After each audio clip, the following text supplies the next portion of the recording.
টবে কিভাবে পেঁপে চাষ করা যাবে এই ভিডিওতে আমি সে বিষয়ে আলোকপাত করব। আশা করি আপনাদের কাজে লাগবে। প্রথমেই আপনাকে একটি 18 থেকে 24 ইঞ্চি গভীরতা এবং 18 থেকে 20 ইঞ্চি ব্যাসের একটি টব নিতে হবে। এটা আপনার মাটির টব হতে পারে, প্লাস্টিকের বড় ড্রাম হতে পারে, তবে অবশ্যই নিচে ড্রেনেজ ব্যবস্থাটি থাকতে হবে। এজন্য টব বা ড্রামের নিচে কয়েকটি ছিদ্র করে নেবেন, যাতে অতিরিক্ত পানি দেওয়া হয়ে গেলে সেগুলো নিচ দিয়ে বের হয়ে যেতে পারে। তাহলে মাটিতে পানি জমে থাকবে না, আর গাছটি এজন্য কোনো সমস্যাতে পড়বে না। মিডিয়া কিভাবে তৈরি করবেন, অর্থাৎ পেঁপে চাষের জন্য টব বা ড্রামে আপনি কোন ধরনের মাটি দিবেন? বেলে দোআঁশ মাটি 50%, পচা গোবর সার 25%, কম্পোস্ট বা ভার্মি কম্পোস্ট 20%, হাড় গুঁড়া বা সরিষার খৈল 5%। এই সবগুলো উপাদান একসঙ্গে করে আপনি এই টবের বা ড্রামের মাটি প্রস্তুত করবেন। পেঁপে চাষের জন্য সাধারণত 6 থেকে 6.5 মাটির পিএইচ এর মধ্যে থাকলে ভালো। আপনার কাছে যদি পিএইচ মিটার থাকে তাহলে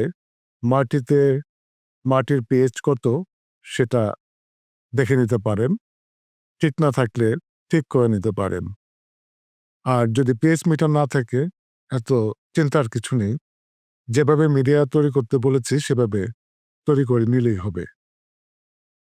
গুরুত্বপূর্ণ বিষয় হলো বীজ বা চারা। প্রায়ই শুনি যে আপনি হয়তো অনেক বীজ লাগিয়েছেন, কিন্তু সেগুলো থেকে পরবর্তীতে সব পুরুষ পেঁপে গাছ হয়ে গেছে। তো অনেকদিন কষ্ট করলেন কিন্তু কোনো ফল পেলেন না। এক্ষেত্রে আপনি যা করতে পারেন, ছাদ বাগানের জন্য আপনি হাইব্রিড জাতের বীজ নিতে পারেন। এগুলো আপনি ভালো স্টোর থেকে বা আপনার নার্সারি থেকে সংগ্রহ করে নিবেন। হাইব্রিডের মধ্যে যেমন আছে আপনার রেড লিডি, এই জাতীয় বীজ বা এই ধরনের চারা আপনি নার্সারি থেকে সংগ্রহ করে নিতে পারেন। এগুলোতে কি হয়, প্রায় সবই আপনার উভয়লিঙ্গ গাছ হয়। ফলে এসব পেঁপে গাছে পুরুষ ফুল এবং স্ত্রী ফুল দুটোই আসে, এবং এগুলোতে পেঁপে ধরার পরিমাণ অনেক বেশি হয়। হ্যাঁ, সেজন্য আপনি অবশ্যই চেষ্টা করবেন বা অবশ্যই এটাই করবেন, হাইব্রিড জাতের বীজ নিবেন, যেমন রেড লেডি এবং আরো কয়েকটা আছে, সেগুলো দেখে আপনি নিয়ে নিবেন। তাহলে আপনার স্ত্রী পেঁপে গাছ, স্ত্রী তো না, আসলে এগুলো হবে উভয়লিঙ্গ গাছ হবে, তবে ভালো ফলন পাবেন। এভাবে আপনি পেঁপের বীজ বা চারা সংগ্রহ করে নিবেন। তাহলে আর পরবর্তীতে নিরাশ হতে হবে না। আর যে টবটি আপনি তৈরি করেছেন মাটি দিয়ে, তারপর এটাকে আপনি এমন জায়গায় রাখবেন যেখানে অন্তত আপনার প্রতিদিন ৫-৬ ঘন্টা রোদ পায়। কারণ পেঁপে গাছ রোদ খুব পছন্দ করে। সেজন্য অবশ্যই বেশ ভালো রোদ দিতে হবে। কমপক্ষে ৫ থেকে ৬ ঘন্টা। আর রোদ না পেলে কিন্তু আপনার গাছে এই ফুল ফল আসবে না। সুতরাং রোদ অবশ্যই দিতে হবে। আর গাছের গোড়ায় আপনার নিয়মিত পানি দিতে হবে। কিন্তু জমে যেন না থাকে, জলাবদ্ধতা যেন তৈরি না হয়, এদিকটা অবশ্যই খেয়াল রাখতে হবে। গরমকালে আপনার এই প্রতিদিন আপনার 2 দিন পর, পর পানি দিতে পারেন গরমকালে। কিন্তু দিয়ে যাবেন পরিমাণ মতো। আর সার হচ্ছে 15-20 দিন একবার, 15-20 দিনে একবার আপনার তরল জৈব সার দিতে পারেন, হ্যাঁ? বা যেকোনো কম্পোস্ট সার দিতে পারেন।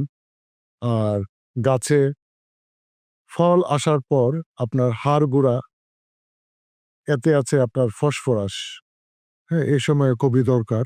তো এই হাড় গুঁড়া দিবেন। আর ছাই দিবেন। ছাইতে আছে পটাশিয়াম। ফল আসার পর এগুলো দিবেন অবশ্যই পরিমাণ মতো। আর পেঁপে গাছে প্রায়শই কিছু সমস্যা দেখা যায়। যেমন আপনার পাতা কুঁকড়ে যায় বা পাতা আপনার হলুদ হয়ে যায়। তো এগুলো হয় আপনার ওই যে পোকামাকড়ের বা ছত্রাকের আক্রমণের কারণে। সেজন্য আপনি যদি প্রতি সপ্তাহে ১ বার করে ১ চা চামচ নীল তেল ১ লিটার পানির সঙ্গে মিশিয়ে বিকেলে প্রতি সপ্তাহে ১ বার স্প্রে করে যান, তাহলে এই সমস্যাগুলা হবে না। আর গাছের নিচে আপনি খেয়াল রাখবেন ওই যে পাতা যে ঝরে পড়ে, হ্যাঁ? এগুলো যেন না থাকে, নিচ থেকে সরিয়ে দিবেন। আর তেমনি আগাছা থাকলেও সেগুলো তুলে ফেলে দিবেন। মোট কথা হলো গাছের নিচটা আপনি পরিষ্কার রাখবেন। আর পরাগায়নের সমস্যার কারণেও কিন্তু অনেক সময় আপনার এই ফুলগুলো ফলে কনভার্ট হতে পারে না। তো এই জিনিসটা আপনার খেয়াল রাখতে হবে, হ্যাঁ? না হলে গাছ থেকে ফুল ঝরে যায়। সেজন্য আমি ওই যে বললাম, আপনি যদি হাইব্রিড জাতের আ উম পেঁপে বীজ বা চারা থেকে করেন, হ্যাঁ? তাহলে একই গাছে পুরুষ ফুল এবং স্ত্রী ফুল আসবে। এতে করে পরাগায়নটা মানে খুব সহজ হয়ে যায়। সেজন্য আপনি হাইব্রিড জাত বেছে নিবেন। আর যদি আপনার পরাগায়নের সমস্যা হয়, সেক্ষেত্রে আপনি হাত পরাগায়নও করতে পারেন। পুরুষ ফুল ছিঁড়ে নিয়ে, হ্যাঁ?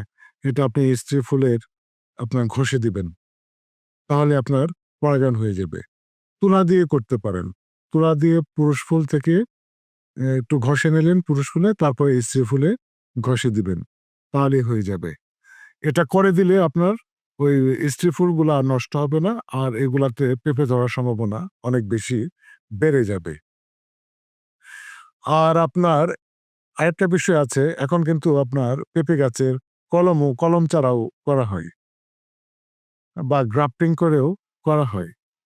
কলম চারা করলে কি হয়? যেমন একটা স্ত্রী গাছ থেকে, হ্যাঁ? বা একটা স্ত্রী গাছে অনেক ডালপালা থাকতে পারে। সেগুলোতে আপনার কলম চারা করা হয়। এয়ার লেয়ারিং পদ্ধতিতে।